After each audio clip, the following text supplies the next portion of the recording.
Civilization laid to waste. A robot boy named Tim is running from the chase.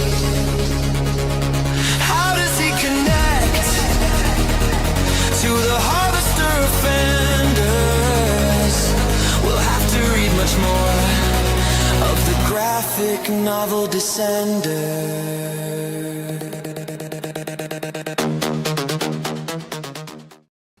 What's up, everybody? How's it going? Welcome to our December book discussion. And Benny is here. He just run up to us. He said he wants to say hi. Hi. Can you say hi? Hello. What? Hello. Hey, Benny. Benny's here. And we have special guests, Jeff and Dan.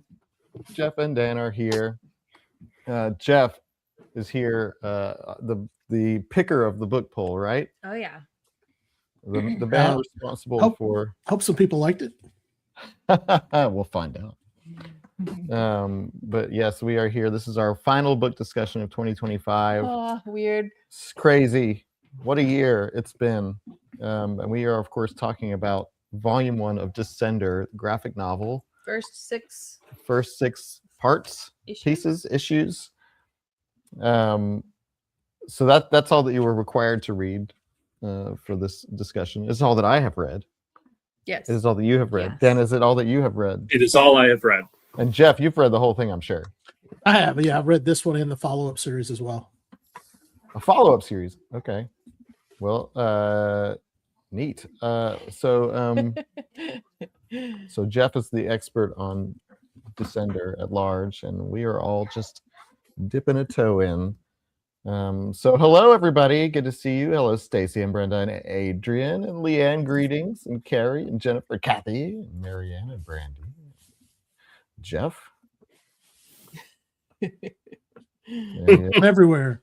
And Rachel and Kent and Heather and Missy and Stephanie, Adrian, Marianne, Jay. Good evening. Good morning to you, Jay. Tim. Well, what's up? So let's dive in, I guess. Yeah. It's kind of a short thing that we're discussing here, so we'll see how long we can stretch this out to. But just to start us off, especially for like Dan and Christy, people who have just started this series, what do you think? So I read this in one day in like just a very short amount of time. It did go really quickly, but I liked it. I liked it a lot. I'm definitely going to keep reading, and I'm really interested in what we got, and I'm interested in what's going to happen. But yeah, I feel like I just read the first chapter of a book, and like I'm hooked. I'm ready. I'm ready to keep going.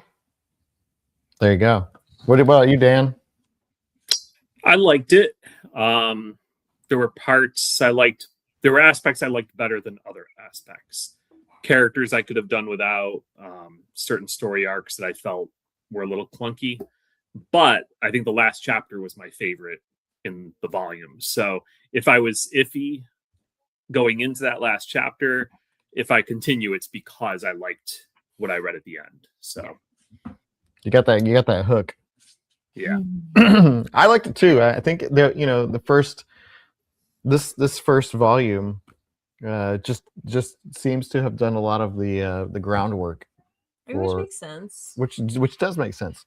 So we get a little bit of world building, we get a bit of setup. I feel like we're introduced to the characters, and yeah, I think once we got to the end there, I was like, let's do it, let's go. I almost just said, whatever, I'm going to keep reading, but I stopped myself for the sake of this discussion. But it was almost too easy for me to move on to the next one, because I'm reading it on Hoopla, and this video brought to you by Hoopla. It's not. I wish it was. So yeah, often in modern comics anyway, they know that they're going to be publishing it in a 5 or 6 issue volume. So that first arc is going to be designed to introduce you to the world, introduce you to a few of the characters, and try to get you hooked. That's what they're trying to do. The rest of the story tends to come later. And of course, the longer the series runs, the more story you get as it goes on. So it's not uncommon to read the first volume of a series and think, well, that was a nice introduction. That's kind of what they're designed to do. Yeah, and it did it. It did a good job. It's kind of the gateway drug into this this world, this universe. And graphic novels is always interesting, going from like, you know, text novels to graphic novels, because it is such a different way of storytelling. What's that, buddy? You gonna go take a bath? Okay, cool. Benny's gonna go take a bath, everybody. Oh, who's that? You want to say hi? Watch Saying him. hi to the kitties. Watch him pet the kitties nicely. Okay. So he loves them. Yeah, a good bit of world building, but the way the graphic, there's the pacing always takes me off guard for a second, because it's so fast. It's always so fast, which is good. But Jeff, do you ever get used to it as an avid reader of graphic novels? I don't even think about it most of the time. I mean, it's sequential storytelling. So I know, you know, in like this series and many more, you know, I read in issues, so it's once a month. For me, sometimes it's once every couple of months, because I may not pick up the next issue until the next random time I go back to the store. So sometimes it's one issue every couple of months. So it's a longer, drawn out process for me. But I don't really think about it these days. Some books are better at others, or different than others, and they're where you'll have kind of a cliffhanger at the end of every issue. So if you're reading a graphic novel, Walking Dead did this pretty significantly throughout its entire run. If you're reading the compendium, you'll be able to tell where those breaks are, because these big plot points happen, and they're going to happen every 20, 22 pages, you know, every single time. And that's what keeps you coming back for the next issue when you're reading in the issue forms. So it's a little different for me to read it in graphic novel form. Graphic novel form being a term that really doesn't describe this. It's more of a collected edition. And that now I can read this whole story within a couple of hours, as opposed to what used to take me 6 to 7 months to read that same arc. But yeah, I've been doing it for so long, it's not something I even think about. It's just a different way of consuming a story, more akin to like television than reading a book, you know, episodic television. Well, I didn't even think about the fact that you're reading it like a month at a time. That almost seems, it almost seems like that form of release is almost gone from every other form of media. And like sort of comic book graphic novels are some of the last, like, we're going to do monthly editions. And like, you know, it used to be you had to wait a week to watch the next episode of a TV show and that kind of thing. I mean, there's definitely still shows that do that, but yeah, comic books are probably more consistent with that. That's cool. I kind of want to do that. Like I kind of want to do that. I did that with The Walking Dead, and I was keeping up with it for a while, and it was great. I really enjoyed reading it that way. And Adrian comments on the art style of this one. It felt a lot calmer than the usual comic book, and I agree. Like there was a simplicity to the art style that I appreciated, because you know we did like Umbrella Academy and the Sandman. Like there was so much busy. It was so busy for me that like sometimes it's hard to kind of decipher and like tell what's going on. But this one was had a lot of clarity. And someone in Discord mentioned like they really enjoyed how it's kind of looks like a watercolor. And yeah, I definitely noticed. So it doesn't just look like it; it is. Okay. The artist Dustin Nguyen, I think is how you say his name. He works in watercolor, and he's done some Batman work. He's done a lot of other stuff. But yeah, it is watercolor. That's how he produces his work, and that's one of the things that really drew me to this book particularly, is the art and how different it is from a lot of other things that you get in the industry. These two guys, Jeff Lamire, the writer, and Dustin Nguyen, they've worked together several times, and they have another book, a little horror book that's out there that I recommend as well, called Little Monsters, and some kind of watercolor art. Yeah, we got a lot of Awesome. fans of the artwork. The artwork is amazing. Loved it. The watercolor is beautiful. Sometimes you could even see like sort of the penciling. Like Mhm. it's like I appreciated that. Like it felt. It's very the artwork is very much kind of what you see in other collected editions when they include the concept art. Yeah. You know, like it's the stuff that didn't make it into, but this is made up of that stuff. I will say there were certain panels where even after I read all the text in this one, I'm like, I can't tell what's going on in this picture. That I did have that experience sometimes. There was one in particular where I just stared at it. I could not see what it was supposed to be at all. And so I just recently, in the last few months, started having trouble with the nearsightedness and having trouble. Like I'll be reading at night, and just if there's not enough light, I cannot read. And some of those narration caption boxes are so tiny. Yeah. I mean, it was, and I have the context that I don't need readers. It's built in. But last night I showed Susan, I'm like, look at this. This is so small. She handed me her readers. I put them on, and all of a sudden I could see it. So, I mean, it's so small. Yeah. Yeah, I think the ones that I had a hard time with were these like. Yeah. I Exactly. don't know if as a colorblind person, like I don't Right. know if that's it, or like this text almost the same color as the background. No, it's like a reddish purple on top of like a tealish blue. But yeah, I think I may have had one or two panels where I was like, I don't know what this is. But on the whole, I really sort of appreciated what it looked like. Yeah, even reading about I don't know if they included in the paperback editions, but all of the covers are really nice too. They're watercolored. There's Driller from issue 4, and you've got here's the crew here. Oh yeah, yeah, we definitely had that one in that's there. cool. I feel like they were in there. yeah, they were. There were a lot of covers released for this series as well, so they had a lot of variant covers. Oh, that's nice. There's a no robots cover there for issue 2, but they did a lot. Yeah, this series particularly had quite a few variant covers, and they were all watercolors. Nice. If I remember correctly, anyway. But yeah, it was a fascinating read.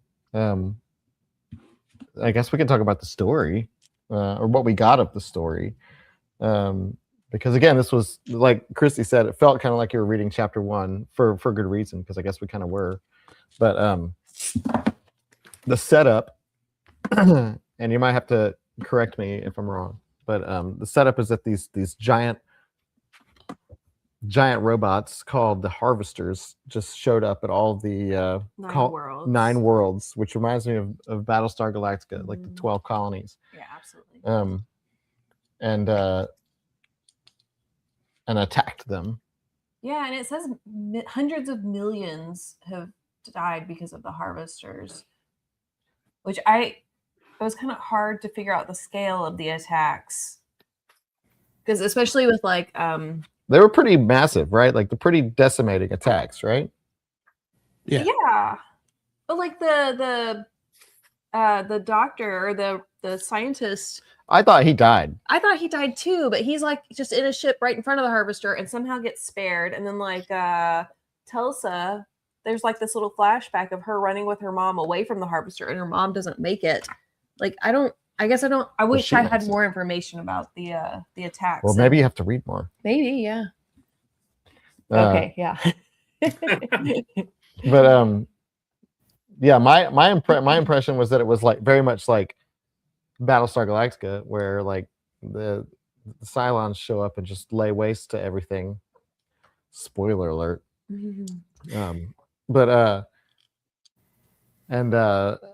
And so then there's this boy robot that wakes up in a mining colony. Yeah. That has been everybody's died. Yes. In the mining colony. Because they hit like a pocket of gas. They hit a pocket of gas. And everybody died. And so this little boy robot, Tim 21 is wakes up alone Not for long. He's a companion robot of a boy named Andrew,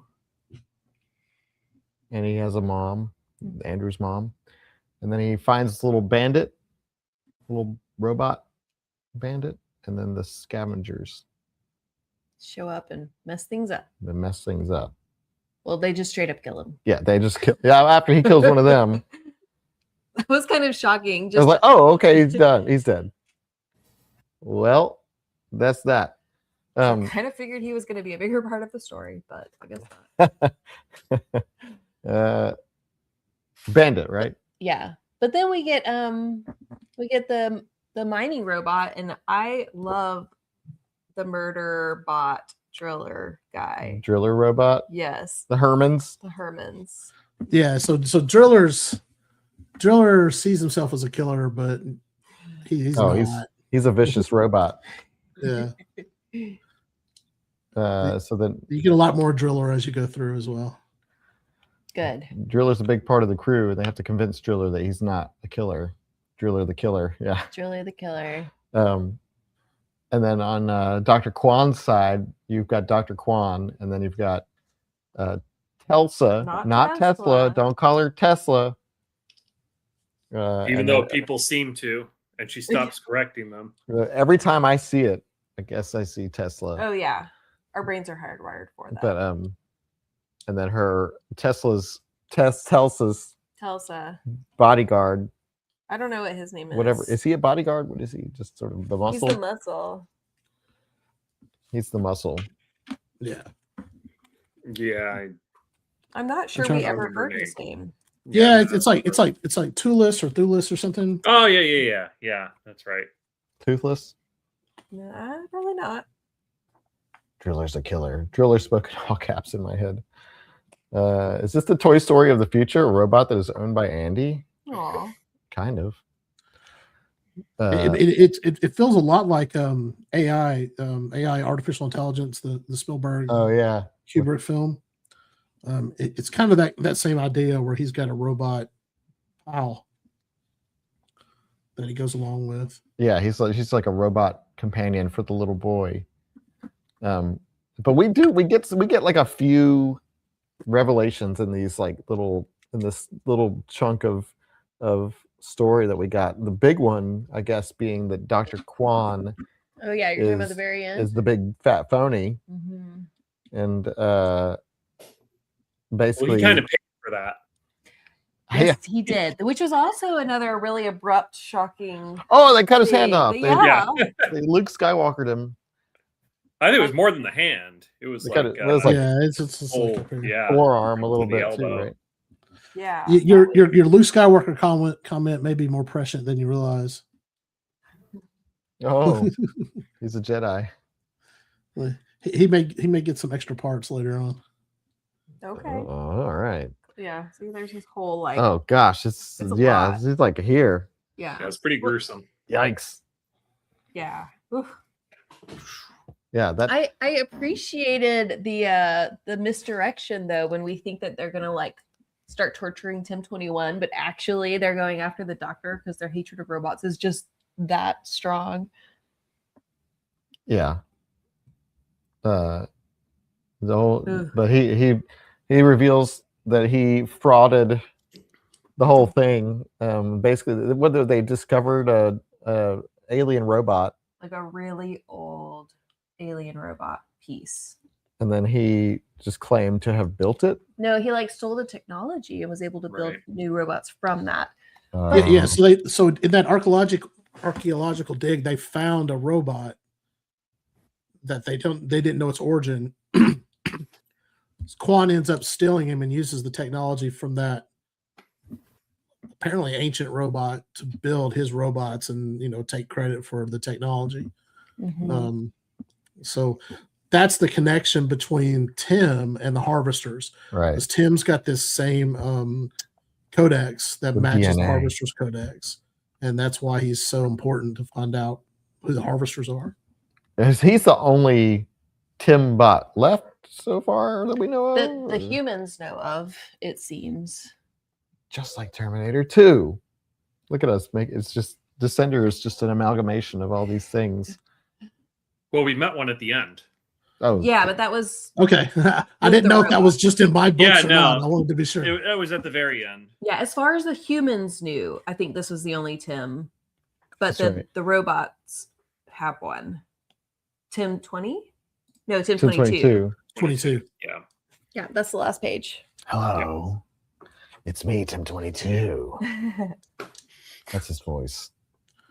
Yeah, I thought it was interesting that there's this whole robot faction that's like coming to save Tim 21, especially when like Well- everybody seems to be doing such a Now, thorough job. the getting rid robot of all the faction robots. that came to get him, was that not also like Tim 21 during his death had some sort of afterlife experience? And I feel like that's Oh yeah, he did. they use the same terminology to define themselves. The harvested. No, that's from his thing, but that's not what you're talking about. Right? There's some connection between this robot. Maybe am I fully off on that? No, there's definitely a Yeah, connection. the robot group that showed up at the end, I'm trying to remember what they call themselves. Let's see. They do call themselves something. The hardwire. Yes. Yeah, Yeah. that's correct. Yep, the hardwire. So what about them? Was there some connection between the hardwire and Tim's robot afterlife experience that he had during his death time? After he got shot, he was in some sort of dream. Well, yeah. So he's in a dream with a group of robots, and they're calling themselves the Harvested, and they're asking. Oh, the harvested. That's it from the dream, and they're asking him to free them and find them. But nothing about the hardwire. Okay, never mind then. Not Never according mind. to the. Yeah, so the hardwire is going to be your underground robots that have been, chased out, and those that are left have formed a resistance. Yeah. Um, Well, and let's talk about the hardwire that was like a spy that just like committed suicide in the hallway and just like oh left yes, herself to be that found. woman. I thought that was interesting because I feel like people don't know that robots might be among them, really. Or at least that's the impression I got just because they're exterminating them. I forgot about the spy lady. Yeah, like she was just serving them. The commander, when they were talking about right. yeah. And then she self-destructed. Yeah, right. But she used Hardwire Channel 3, so she's like part of the Hardwire. Okay, that's where I saw the hardwire. Okay. Yep. I made that. It's all coming back to me. Long live the Hardwire. Long live the hardwire. Okay, so she's the one that told the hardwire people about their location. Yeah, and where to find him. Because Telsa's dad is the president of everything. Yes. Or something. The commander, the commandant, or whatever he calls himself. He's in charge of the whole thing. Right? The 12 colonies. The 9 planets. I don't know if he's The in charge of UGC. everything. Yeah, they call it's the UGC. Okay. He's in charge of something. I'm not. Is he the? He's a general. I forget his title. Yeah, I think he's more of a military. Yeah. Yeah. I didn't get the impression it was like a head. No, he's not a politician. He's a general. Right. But Telsa, the Nepo baby. Yeah, it's hard annoying. to talk too much about the story. Because Right? a lot of the stuff happens later. There's a teaser that Andy might still be out there in the world, and what's he doing? Yeah, well that was that story comes back later. Telsa's promise to Tim was that they were gonna find Andy, Mhm. even though Telsa's like, whatever, I just lied to him. Even though like no escape pods escape. I hate robots. Anti-robots. Telsa? Going back to the art a little bit, you've got the Nishians. I think I don't know if that's how you say it. I kind of want to They're- pronounce the G. Sure. The Ganesh. Niche. Yeah. So they're a very different kind of creature than say everybody else. Mhm. And what's what they did with this story, which is really interesting, without giving away too much of it, the sequel series takes place after this series ends, not long after, but it takes place after. And it's a world, and it is in the same universe. A lot of the same characters show back up, but it is flipped, and where magic has now become the dominant force in the universe. Magic. So now you have this whole story that plays out in Descender, and then the second series is called Ascender, and you've got magical creatures, magical beings, and you kind of see a little bit of those fantasy elements show up in this first book, in the Nishians. At least my opinion is they look more like monsters and fantasy creatures. So you'll see that if you continue on to the end of it, you get to this post-technological society that has reverted to magical functionality. But all of this technology is still kind of floating around a little bit. And it's all out there. The robots are still out there and things like that. I think we can all agree that the G should be pronounced. See, I'm not alone. I kind of said Ganesh in my head as well because I think it's more fun. They put it there for a reason. Yeah. How did you say it? I did not pronounce the G. You don't hear a voice in your head? I do. Some people don't have a voice in their head. I do. I feel like Christy's judging us for pronouncing the G. There was a little bit of general rule of thumb. Christy's always judging us. No. But they're actually not they, but the name of their I guess their species kind of reminded me of from oh gosh, what's that called? The Midsolar Murders mystery that we read. Station 11. Station 11. Because there was the Nice, which started with the G also. Oh yeah, that's right. But those are rock they reminded me. They didn't seem like fantasy creatures to me. They seemed like something out of Star Wars. For me, they kind of look like Star Warsian. They're gross. Like you could see them on Jabba the Hutt's planet or something like that. Yeah, I can see that. Wasn't that just Tatooine? Yeah. Yeah. Okay. So Luke Skywalker and Jabba the Hutt are from the same planet. They look like that Luke Skywalker kid. Yeah. Isn't that weird though that Luke and Jabba are on the same planet? They live on the same planet? Yes. Yeah. I didn't know that until just now. Think about that. Right? But are the Hutts from? They're not from Tatooine, are they? I don't know. Maybe he just good question. I'm not a Hut expert. The pizza. Yes. Pizza Hut. I can talk that. about. Yeah. That I can talk about. Pizza the Hut. Anyway, back to Descender. Star Wars. I don't Star Wars is I don't know much about it. Yeah. Where were we? There was a lot of story here, and it's almost like both my criticism and what I think probably works well if you continue reading. Like when you figure all the different aspects of the story, the bigger thing going on universally, the story about Tim himself, his little story and his memories, the whole thing with Quan, like there's all these characters and there's all these elements and layers to it. And when you're talking about something this thick, it's like, okay, you're covering a lot of ground and not enough space, guys. But I can almost see it as being, let's throw all the crap out there in front of you. Here's what we're dealing with. Now let's sort through it over the course of the series. Not having read the series, I don't know if that's really how it plays out, but I almost kind of like that it's just throwing a whole bag of stuff at us with all these different elements.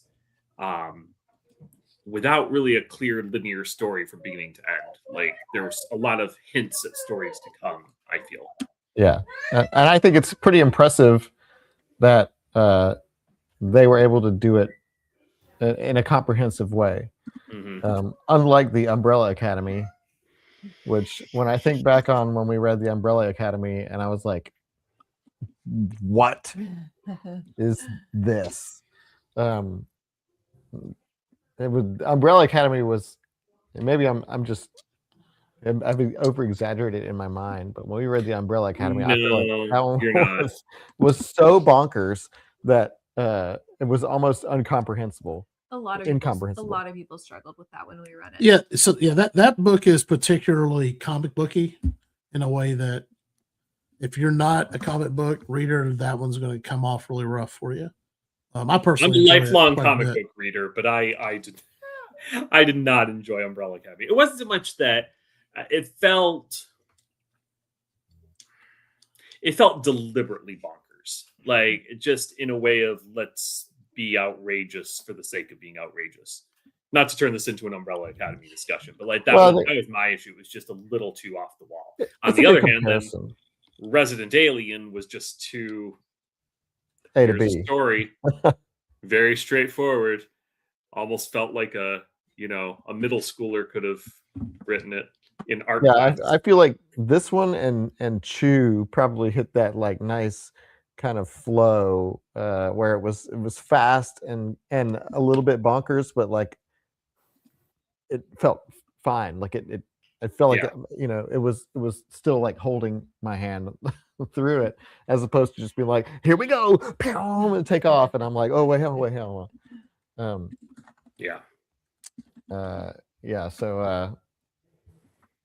Umbrella Academy was and that's one of the reasons why I put this one on the poll list, because I felt it was a pretty straightforward story.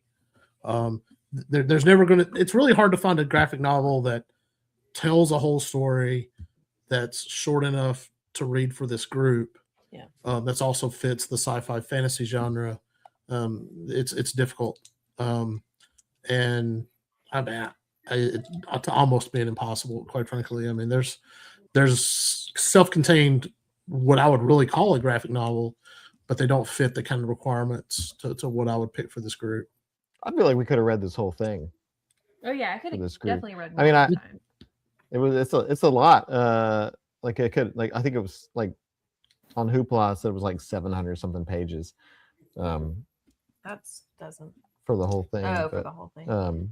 But it reads so fast. I feel like we have like this sort of page limit for our novels, but like a 700 page graphic novel probably might have been pushing it. It would have been something, but we could have done it. I mean, everybody read this in like a day, so it goes fast. But you did good. You picked a good one, and I think I don't want to start speculating about where this is going to go, but I will say, like, part of the hook for me is the story elements that they've kind of planted the seeds of, but also like the crew that they've assembled. I love a good crew. I love a good like crew story, like a Firefly, or like like these people are put together, and they're going to kind of I'm assuming they're going to be like the crew for the series, and we're gonna have tensions, we're gonna have friendships and stuff, but we're gonna be a crew.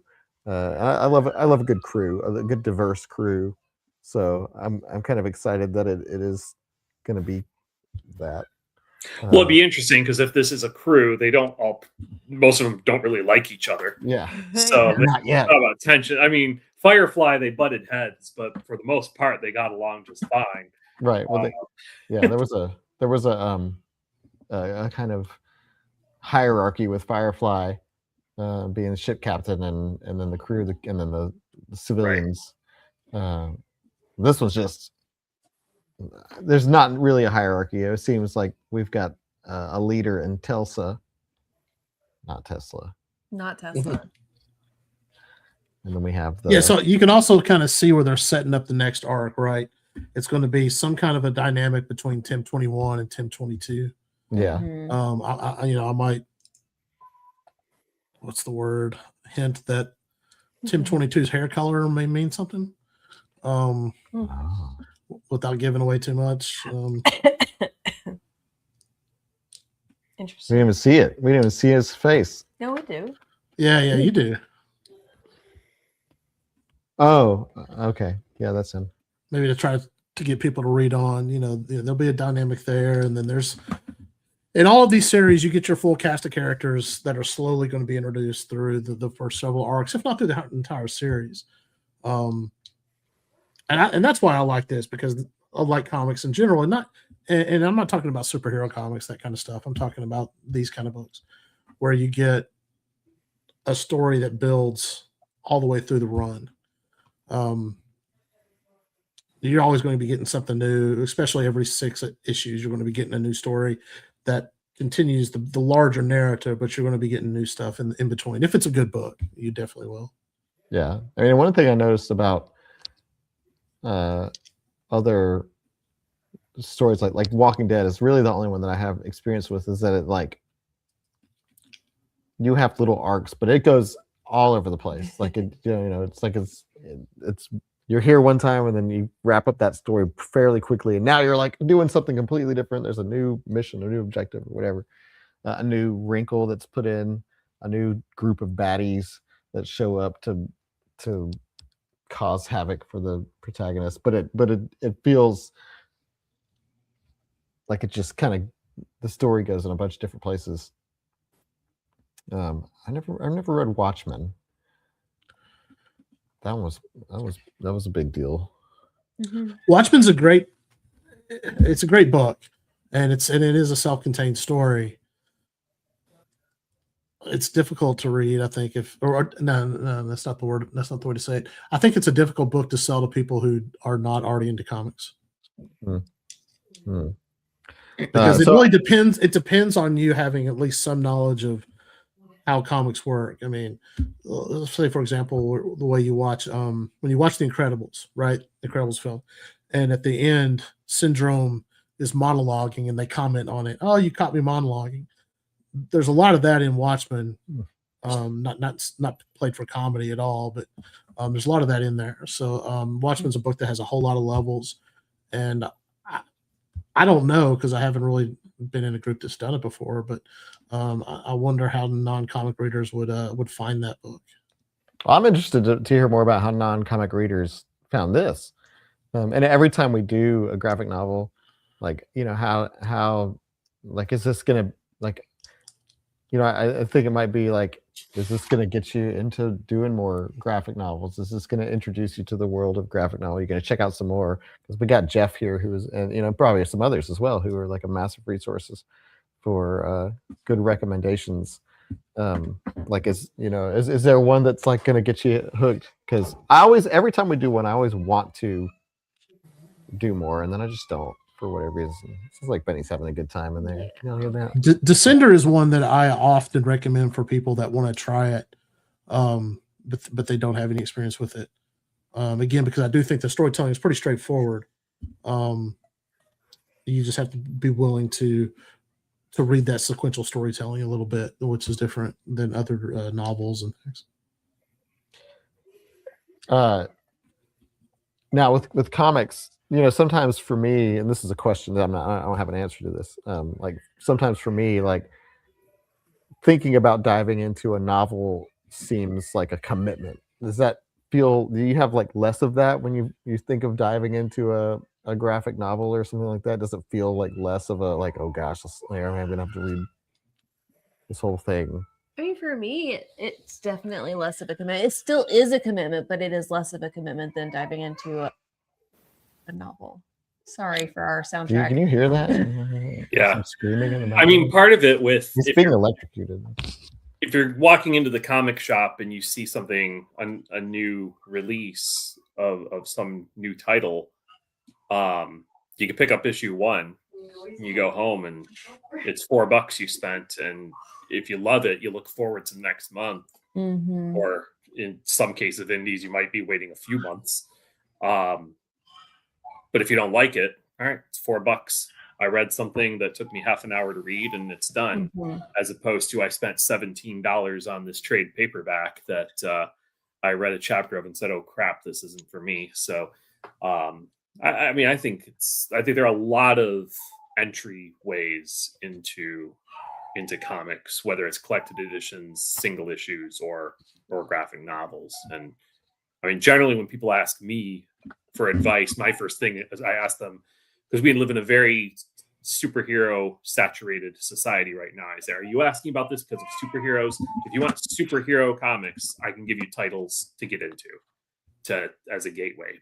Or are you just interested in getting into comics, which is something totally different. When I was a kid, I mean, I would pick up a superhero comic here and there, but more I was into the indie stuff. And the older I got, the more I just wanted the good old wholesome superhero stuff. And I started reading less stuff like this and more of that.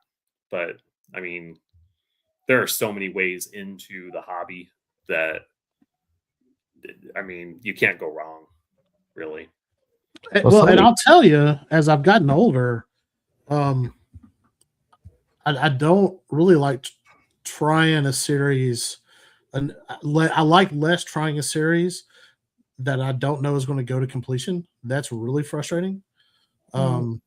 So I'm getting to the point now where I'm almost not starting a series until I know that there are several volumes ahead, or maybe even the whole thing's complete. And I'm certainly reading much less in issues now. Number one, because it's gotten a lot more expensive. But the other part is I really do want to be able to read a story. It's nothing worse than getting into a comic series and then they just cancel it right in the middle. Then, has Saga ended yet, Jeff? It has not. Saga's continuing. It's on one of its normal hiatuses right now. Right. That's what I thought. But it is definitely continuing. Yeah, Game of Thrones. Alpha's apparently never finished. Are you leaving? What was I going to say? I don't remember. It sounds like our child's being tortured in the background. Which he's not. He's just super happy. What was I going to say? It was about something about. I don't know. I don't know. If you knew, I wouldn't have to say it, right? Yeah. It was about this. Anyway, so this has concluded. Descender has concluded, right? Yes. How long ago did that happen? Oh, it's been a pretty good while since I read it. I'll tell you in just a second. It's not like super fresh. But. No, well, it's not that old either. Descender finished in 2018. Oh, okay. And then its sequel series, Ascender, picked up the next year, and it ran for 2 years. So it looks like it finished up at around the middle of the year of 2021. So if you're reading the whole series, you're looking at 50 issues, and those issues I think were 22 pages each. I think I definitely want to keep reading. Oh, I remember what it was. Somebody asked earlier how it was reading on Hoopla. I think it might have been Heather. I thought it was great. We both read it on Hoopla and but in different formats. I read it on my phone. I don't know how you did that. Which yeah, wow. Yeah.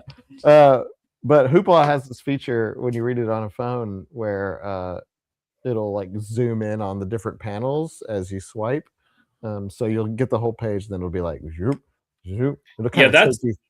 That's generally the thing for ebooks for comics. And honestly, I feel like this one I could have used that because there were certain pages where I didn't feel the panels were arranged intuitively. And again, I've been reading and collecting comics since 1987. So like I know how to read them, but there were certain pages where I was like, where does it want me to go from this panel? Where if I was clicking on it digitally, I think it would have been beneficial. Yeah, that sometimes I swap back and forth between that feature because sometimes I wanted to see the whole page because sometimes I felt like I was missing something. You can make it to where it shows you the whole page before and after, or either or. Okay. That's probably the reason why I don't like reading on, say, like Comixology or any of those apps, because the page layouts sometimes are designed for you to be able to flip that page and see the whole page. Yeah. There's intentionally they're trying to get an emotional reaction from you for seeing that whole page or that double page spread. Mm-hmm. And Comixology doesn't always present it to you that way. Yeah, I definitely would always start with the whole page, and then if I needed to if I needed to use the feature, I would toggle it on, Mm. which you just double tap to toggle it on. But I would always make sure to kind of get a whole, because I like seeing the whole page. You can make it to where when you turn a page, you see it, and then when you finish all the panels, you see it Well, again. that's fancy. Yeah, that's how That's I the way used to it. do it. Yeah. Yeah. The other thing you don't get with the apps is you don't get that new comic smell. That's true. Okay, but here's the thing. Forget new comic smell. You Oh, want to? Yes, I mean, you go into a comic shop that has a good stock of back issues. It has comic book shop smell because they used to use newsprint, and since they switched to magazine pages, you don't get that old paper smell anymore. And I mean, I set foot in a shop with a good sized back issue collection, and it takes me back to being 9 years old, setting foot into the comic shop. It smells just like it. And it doesn't matter what state you're in, where you are in the country, it all has that wonderful smell. well, my phone kind of smells like that. Old paper. For some reason. It doesn't. You may be carrying it in the wrong pocket. Oh, whoops. Take it Yeah, out of the back. Take it out of the back pocket. But it feels so comfy in there. Oh, nope. But yeah, I read it on my phone. You read it on your computer, right? On Hoopla. So we did the screen experience, but we have the thing, the physical book. I'll tell you something else that's nice if you ever get the chance is Image Comics, particularly, but other companies will do it as well. They'll produce deluxe editions. The libraries carry them a lot of the times where they're actually, if you got an issue that's this big, well, the deluxe edition may be like this big. So it everything's bigger. You can see a lot more of the art. I'm reading the final volume of Black Science in that format, and I like the deluxe editions because my old eyes can see it a lot better now. So yeah, it's just something to look out for, especially if you're getting them from the library or something. Yeah, I didn't even know that was sure. a thing. I don't. I definitely think that maybe in the future we could do graphic novels more regularly or as a sort of side club. Oh yeah, there's definitely room for it to there's- be like a side. There's thing. enough, especially like something we've never done in Literarily Wasted is keep up with something as it's happening. Yeah.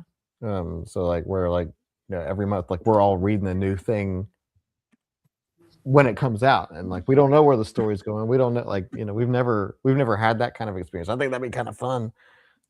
Even with a book series, even though book series sometimes, unless it's Brandon Sanderson, it take like years to get to the next book or whatever.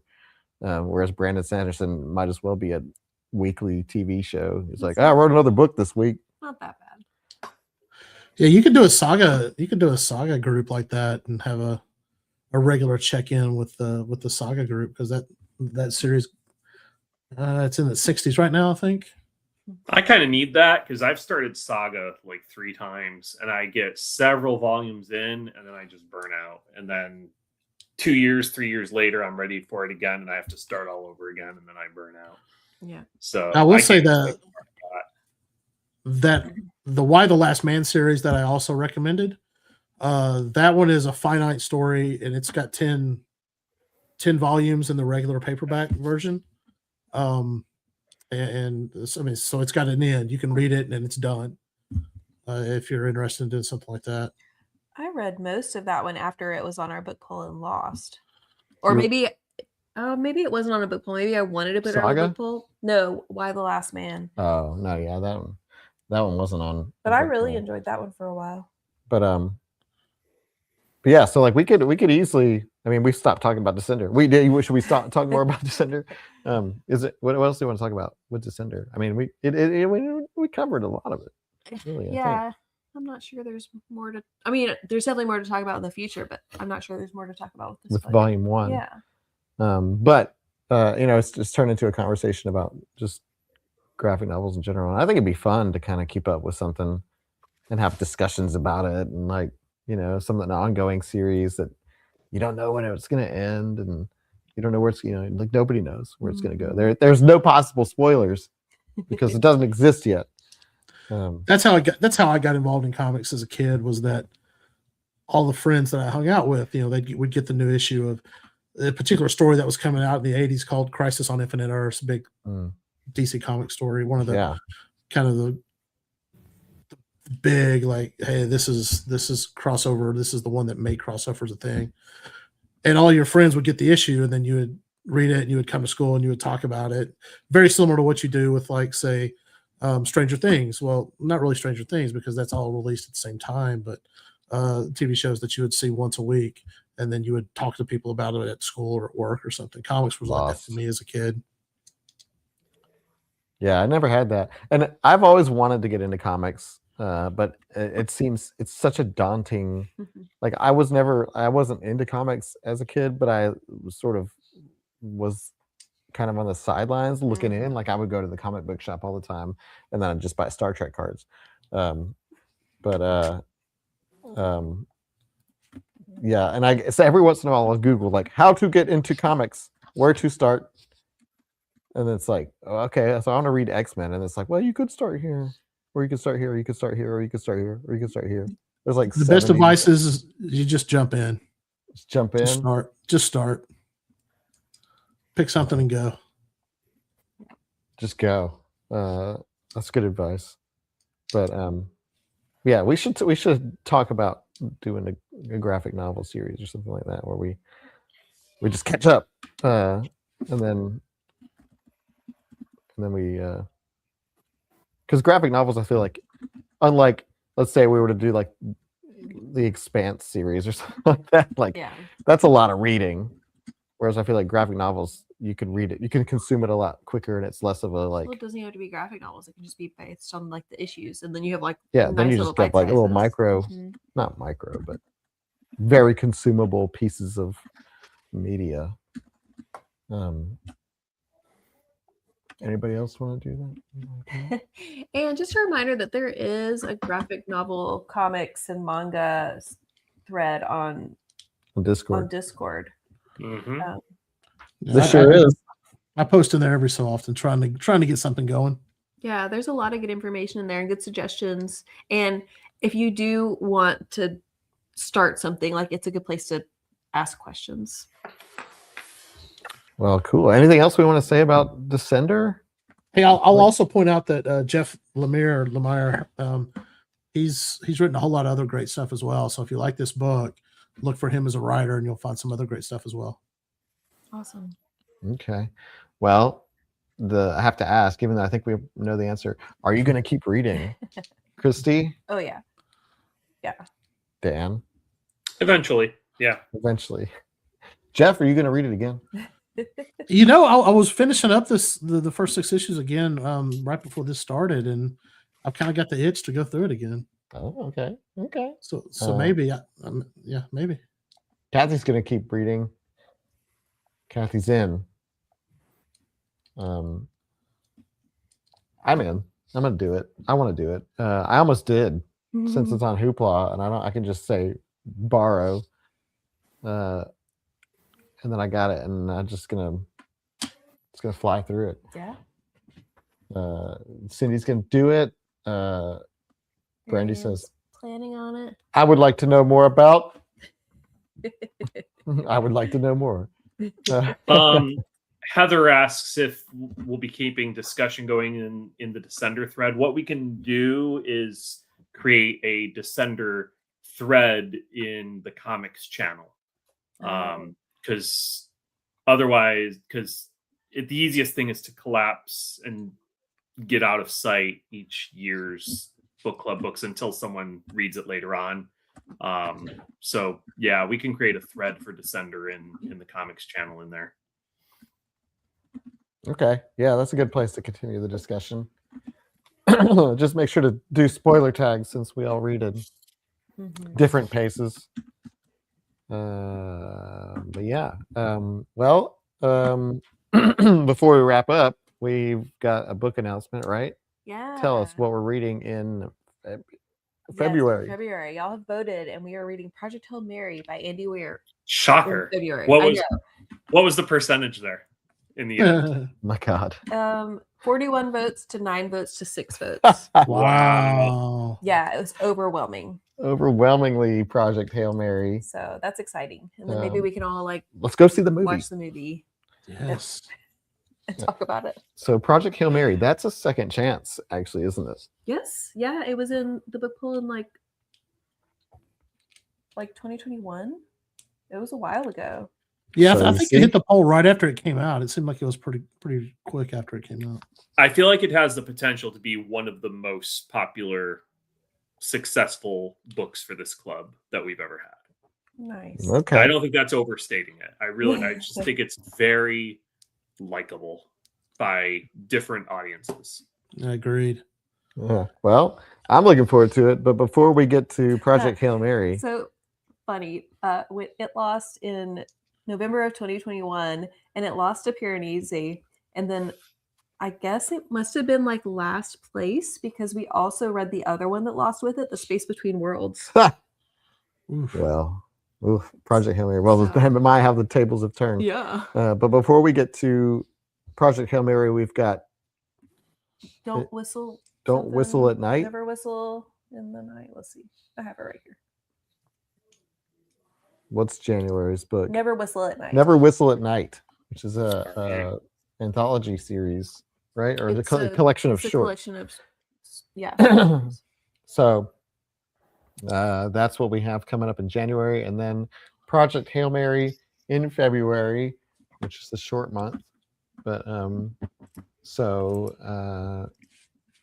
yeah, I guess that about wraps it up for this book discussion. We almost made it to the hour, surprisingly. Yeah. Yeah, I guess we'll sign off for real and say, hope everybody has a happy holidays. And a happy new year, since this does wrap us up Literarily Wasted for 2025. Yeah. Another year in the books. Thank y'all for making this such an amazing year for us. I'm so glad that we're able to still do this. And